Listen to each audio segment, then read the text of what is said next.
கோபி அருகே தாயுடன் ஏற்பட்ட பழக்கத்தில் 17 வயதான சிறுமியின் வாழ்க்கையை பாழாக்கியவர் போக்சோ சட்டத்தின் கீழ் கைது செய்யப்பட்டு சிறையில் அடைக்கப்பட்ட சம்பவம் பரபரப்பை ஏற்படுத்தியுள்ளது.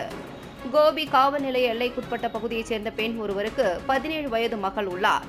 சிறுமியின் தாயாரிடம் கோபி மேட்டுவளவு பகுதியைச் சேர்ந்த நாகராஜ் என்பவர் மகன் 31 வயதான விஸ்வநாதன் என்பவர் நட்புடன் பழகி வந்துள்ளார். அடிக்கடி பெண்ணின் வீட்டிற்கு சென்ற விஸ்வநாதன் சிறுமியின் தாயார் இல்லாத நேரத்தில் திருமணம் செய்து கொள்வதாக ஆசை வார்த்தை கூறி சிறுமியிடமும் பழகி வந்துள்ளார். இந்நிலையில் இருவரும் அடிக்கடி தனிமையில் இருந்ததன் விளைவாக சிறுமி தாய்மையடையவே அவரது உடல்நிலையில் மாற்றம் ஏற்பட்டுள்ளது.